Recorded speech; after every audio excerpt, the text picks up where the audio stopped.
There are 6 colors in the One Piece trading card game, and most people tend to learn them completely backwards. People hear things like red is aggro, green is control, blue draws cards, purple ramps, black removes things, and yellow heals.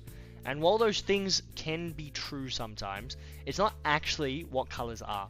See, colors aren't really decks. Colors are a way of solving a problem. Think about it like this. This is my way that I like to think about it. Red presents the problem. Green stalls the problem. Blue has the answers to the problem. Yellow ignores the problem. Purple outpaces the problem. Black removes the problem. They're all playing the same game, but they all are trying to win a different way. And I promise you, once you begin to understand that, deck building becomes easier. Learning leaders, what they do, and how to use them to the best of their ability becomes easier. Even understanding why you win, sometimes why you lose sometimes, starts making more sense. So instead of memorizing singular cards, let's break down what each color is actually trying to do. Then we'll look at the leaders, and finally, we'll see what happens when you combine some colors. Let's jump into it. Let's start with red. Red presents the problem. Red wants to make things happen. Instead of waiting, red wants the opponent reacting at all times. It doesn't always mean attacking as fast as possible. It means creating pressure, making your opponent answer your game instead of playing their own.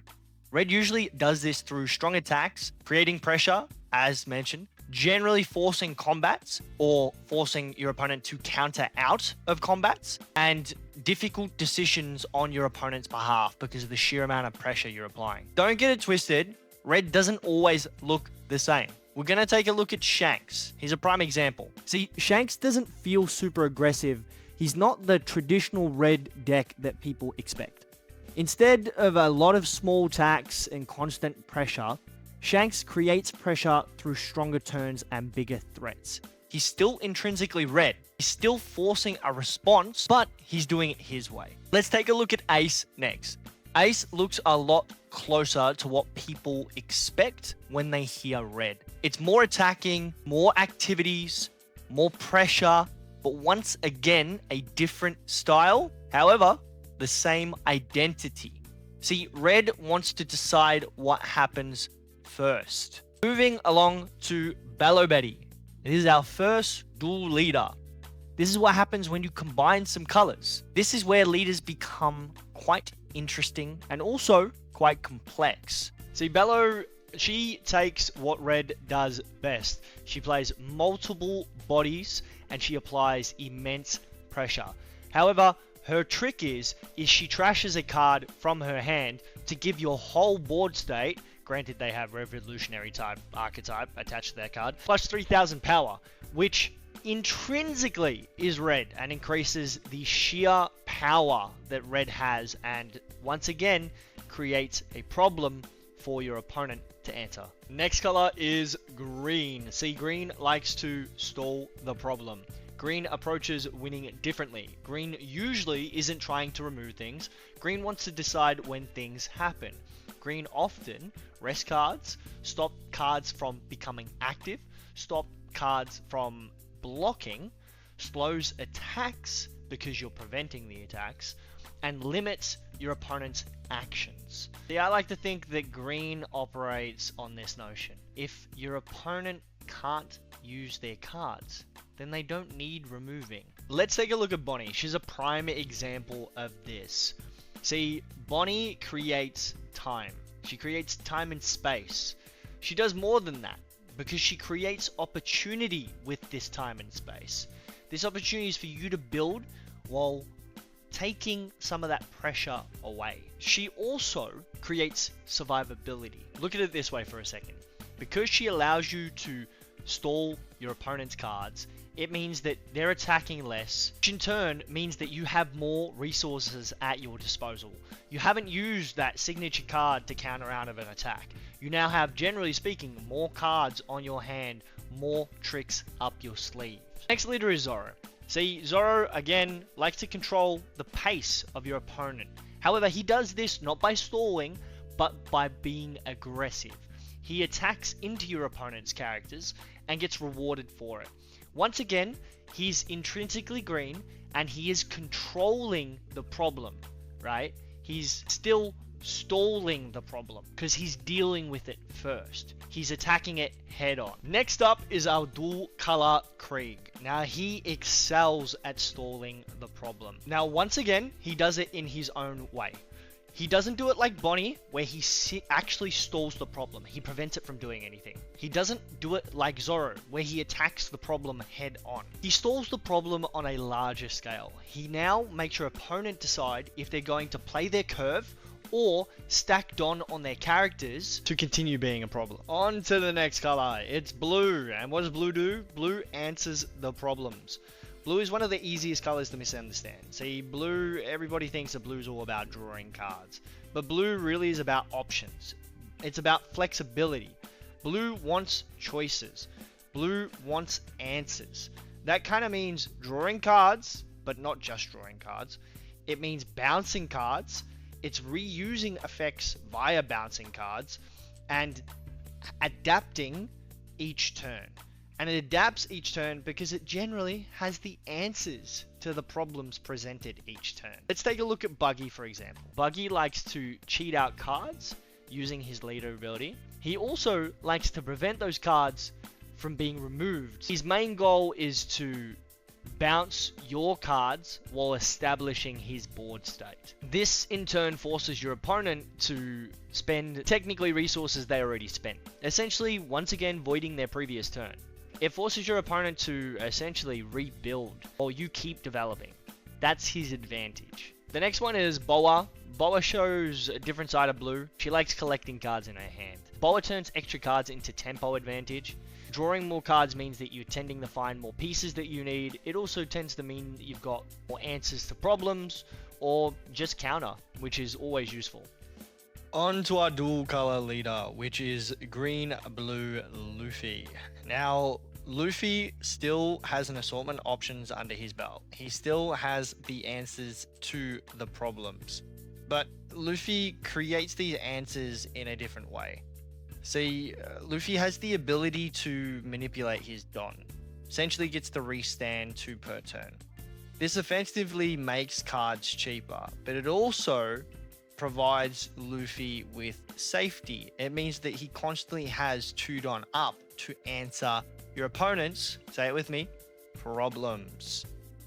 He also benefits from being able to go wide, create a pretty healthy board state, and honestly be pretty aggressive like himself. Next up is purple. Purple likes to spend their resources. They spend their resources to in turn apply immense pressure. Purple gets misunderstood all the time, I think, because purple is generally considered a slower quote-unquote deck because you're negating Don. But it's not really true because purple's all about investment. Purple has the ability to say, if I negate Don now for a powerful ability, will that be worth it? Generally speaking, the answer is yes. Purple changes the way that Don's used. It moves resources around and builds powerful turns. And most of the time, you've got the advantage of getting those Don back as well. Sengoku shows Purple's identity quite clearly. So Purple isn't trying to play a normal game. It's trying to build towards one huge moment. The goal is to often get to 8 Don as quickly as possible, because once you get there, you get to spend the 8 Don and bring out 3 powerful admirals. It sounds expensive, and it is at first. The advantage is those characters actually on play allow you to get those Don back. So instead of losing your resource or all of your resources, you're only losing a little bit. In turn, you're also getting to establish quite a powerful board. Another purple deck is Foxy. So instead of spending resources for one huge turn like Sengoku, Foxy likes to spend them slower. Foxy likes to spend resources to slow your opponent down. His ability essentially lets you spend 3 Don to stop an opponent, leader, or character from becoming active again.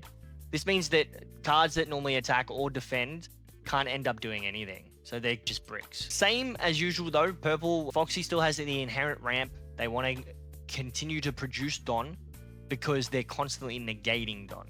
So it's this constant resource management game that you're playing while also playing One Piece. Purple is quite an interesting deck. So next up, we've got Rosinante. See, Rosinante shows another side to purple. His leader ability lets you spend 1 Don to reduce the cost of your Trafalgar Law by 2. So essentially he benefits from decreasing your Don, but making your cards cheaper in turn. Rozzie's ability is once again inherently purple because you're playing this resource management game, trying to work out when you want to cheat out these characters for cheap. Will they hinder your next turn? Will it hinder your ability to do something in the future, protect yourself, or will you just get that Don back? On to the next color, it's yellow. Yellow, in my opinion, is the most controversial color. It's a color that I have a really tough relationship with. Let me explain. See, yellow treats life differently. Most colors protect their life. Yellow often leverages its life. That's why yellow can feel a little unpredictable. It could be kind of like going gambling. You never know what you're going to get. It's just pure luck. At least that's how I feel. It's not really. Most of the time, yellow does take a lot of skill. See, sometimes taking damage creates opportunity. They create unexpected momentum. They create big next turn plays. And sometimes it even creates extra value. Let's look at a leader and I'll tend to explain it a little bit better. We'll look at Kalgara. See, Kalgara proves that yellow isn't always defensive. It isn't always allowing your opponent to attack into you first. They also have that ability to be aggressive. See, Kalgara likes to apply pressure. He likes to cheat out multiple characters onto his board. Once again, leveraging the inherent yellow abilities for swapping out life, placing triggers in life, and also just being an absolute nuisance because it's yellow. You look at someone like Vegapunk, he plays a slower game, but once again intrinsically yellow. See, he allows himself to manipulate his life. You can either play characters into your life or onto your hand due to your leader ability. And then you have to keep in mind that yellow also has quite a few triggers. And so generally speaking, a good playstyle for Vegapunk is you play a card from your hand into your life. This increases your life. It increases your value. Your opponent attacks into your life, you trigger that. Most of the time, that trigger now activates, and that allows you to play that character. Now, increasing your board state, your board value. So essentially keeping the same tempo. Vega is a very interesting yellow deck. Unfortunately, not seen a lot of play, but he's quite a cool deck. Yellow Blue Anomaly, she combines a lot of survivability and flexibility. See, because you've got that blue aspect. Again, we're not going to talk about it, really. But she allows herself to do what blue wants to do and draw a bunch of cards. Now, her ability allows you to trash a card and turn that card into a 2k counter. Because of that, it means that she has the ability to play quite strong cards because she doesn't need to worry about having counters in her deck. She also uses a lot of the classic yellow movements like life manipulation. They're all essentially getting to the same point here. They're all different leaders. They play quite differently, but they hold the same identity. Yellow tends to create opportunity by accepting risk, being comfortable sitting in the danger zone. So the next color is black. Black is an interesting color, and I'm going to be really transparent here. It's not a color that I play quite a lot, so I'm going to do my best to explain what I think black is. Black's changed quite a lot. It started as removal. It started as cost reduction, so reducing the cost of your characters to destroy them instead of reducing the power of your characters to destroy them. That was their main focus. It shifted into trash manipulation later as the further we got into One Piece. This was leveraging cards in your trash to increase the power of your board state, or leveraging cards in your trash and recycling back in your deck to play something powerful, or just playing cards from your trash, which meant that you didn't have to worry about countering out because you would get those cards back later, gaining tempo essentially from your trash. Now, I've done my best to pick some characters that are strong within the meta that represent black differently. We're going to start off with Blackbeard. Blackbeard's a really interesting one because his whole game plan is to prevent you by negating your ability. When he was introduced, the whole negate your opponents in black, and I think it's kind of stuck. We are seeing more of that, so just keep in mind that it is evolving. He essentially likes to maintain your board state and destroy your things on board by lowering their cost and destroying them, as I mentioned. He then likes to leverage the trash that he has, and depending on every 4 cards, he likes to then leverage the trash and increase the power of his cards on board. Certain cards, mind you, little asterisks, but I'm trying to give you a really broad outline here. Then his late game is to then essentially play big bodies that block incoming attacks and prevent you from using your abilities, and sometimes, well, not sometimes, but definitely preventing your characters from attacking as well. So I know it's a lot, and honestly, black is quite a, it's an interesting, it's a more of a complex color, I would argue. I think black is more of a complex color. Maybe that's just not because I'm super comfortable with it, but definitely more of a complex color. I digress. We're going to move on to the second leader. The second one is Yamato. Yamato is a new one. She approaches quite differently. She tends to, again, control the board. Instead of destroying things, she does it in the way that she can pull cards from her trash. Now, the benefit of Yamato is you can pull cards from your trash and you can give them rush. So this allows you to apply either pressure to your opponent's life or apply pressure to your opponent's board state. It takes some things from red, obviously being quite aggressive, but it's still intrinsically black because we're using that trash manipulation. Lastly, we've got red black Kobe. He's again a bit different because he has the red in him, but we're not going to focus on that as per usual. His whole shtick is to prevent your characters from being removed. Now, it doesn't sound intrinsically black, but the way you do that is by recycling cards from your trash into your deck every time your character is supposedly removed. So again, leveraging the trash manipulation once more. I feel like that's a really rough summary of black. It's my understanding of black as it stands.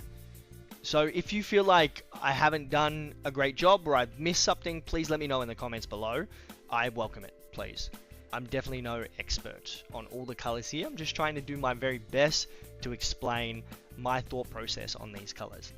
Okay, so we did showcase some dual leaders here, and I just want to touch base on the fact that they do exist. I did want to showcase them a little, but I don't want to talk about them today. The whole point was just to show you that there are other aspects to the game. It does get deeper once you start to begin to understand the identity of these colors and then the individual leaders. I highly recommend starting off with red. Red will give you a good understanding of the One Piece foundations without having too much complexity. And with that, it's going to bring us to the end of the video. I've yapped long enough. Thank you for listening to me ramble on. One takeaway from this video is I want you to remember that red presents the problem, green stalls the problem, blue has the answers to the problem, yellow ignores the problem, and black removes the problem. Colors tell you what tools exist, and leaders decide how those tools get used. Genuinely want to know what color sounds like your personal playstyle. I also want to know what leader completely changed your opinion on colors, and for the veteran players out there, I want to know if you learned something. That'd be really, really helpful. But in the meantime, thank you very much for tuning in. Don't forget to like, comment, and subscribe, and I will see you guys in the next one.